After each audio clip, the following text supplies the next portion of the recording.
subscribe and share.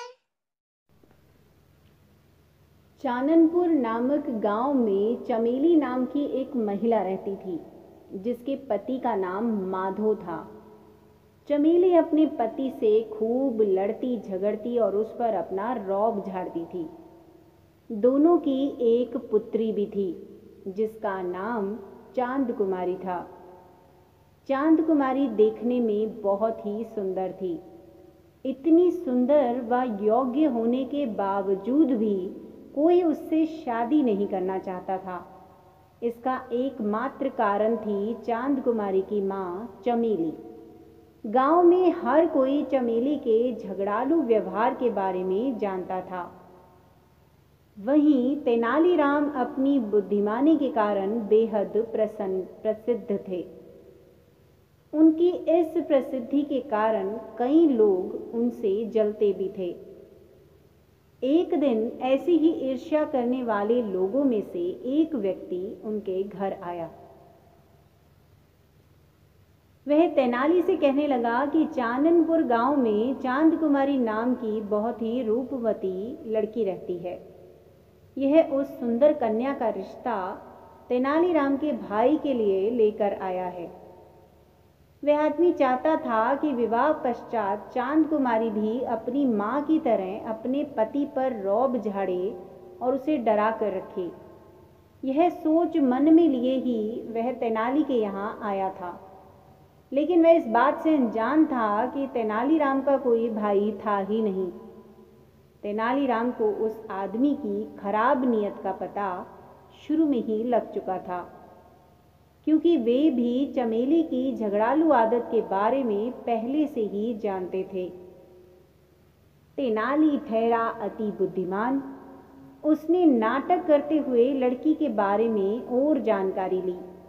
अंत में रिश्ते के लिए हामी भरी और उस आदमी को चाय पानी पिलाकर विदा किया। अब परेशानी यह थी कि विवाह के लिए तेनालीराम को एक भाई की आवश्यकता थी, क्योंकि वह विवाह के लिए हाँ कर चुका था। उसकी तलाश में तेनाली दूसरे गांव की ओर चल पड़े। वह युवक की तलाश कर ही रहे थे कि रास्ते में एक परेशान युवक मिला।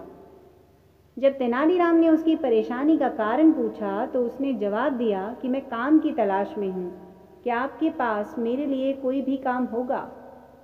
तेनाली ने उसे काम देने का वादा किया और कहा, इसके बदले मैं तुम्हें मेरी इच्छा अनुसार विवाह करना होगा। तुम निश्चिंत रहो, क्योंकि जिस लड़की से मैं तुम्हारी शादी करवाना चाहता हूँ वह बहुत ही सुंदर व योग्य है। यह सुनकर वह युवक खुश हो गया। इधर चांद कुमारी के घर भी विवाह के प्रस्ताव को सुनकर सभी लोग खुश थे।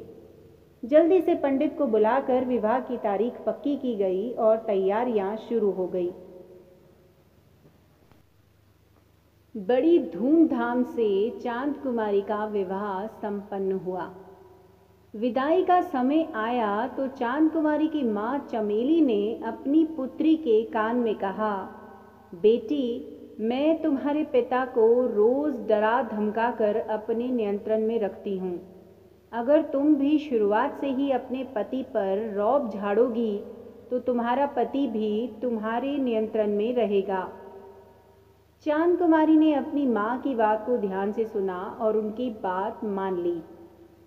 चमेली ने अपने पति माधो को भी कहा कि वह भी थोड़े दिन अपनी पुत्री के यहाँ हो आए।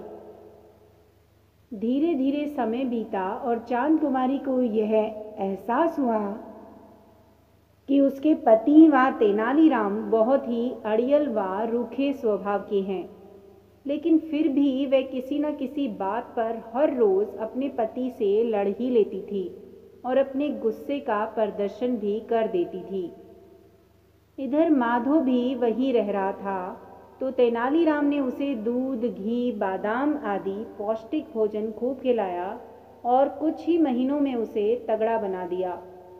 जब वह अपने घर चाननपुर लौटने लगा तो तेनालीराम ने उसे अपने पास बुलाया और समझाया, देखो मित्र, मैं जानता हूँ कि इतने वर्षों में तुमने बहुत कुछ सहा है।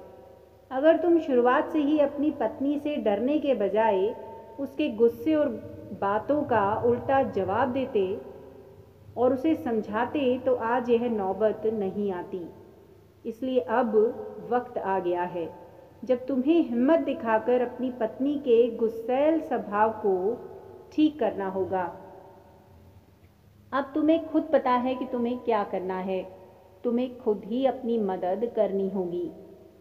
माधो तेनालीराम की बात समझ गया। उसने उन्हें शुक्रिया कहा और अपने घर की ओर रवाना हुआ। जब वह घर पहुंचा तो चमेली उसे देखकर बहुत खुश हुई। उसने अपने पति का खूब आदर सत्कार तो किया, लेकिन फिर वह उस पर रौब झाड़ने के बहाने ढूंढने लगी।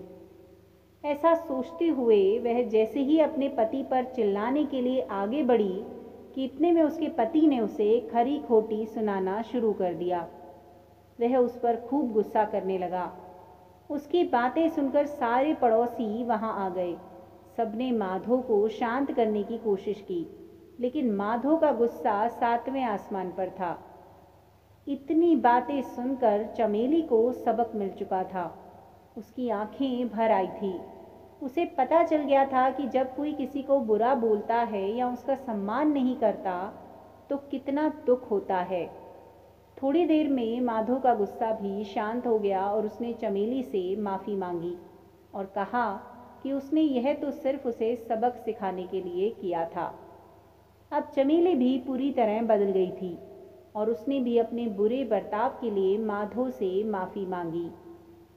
ये सब होने के बाद उसने अपनी पुत्री चांद कुमारी को भी समझा दिया था कि वह भी अपने पति की कही बातों को माने और उससे लड़ाई झगड़ा ना करे।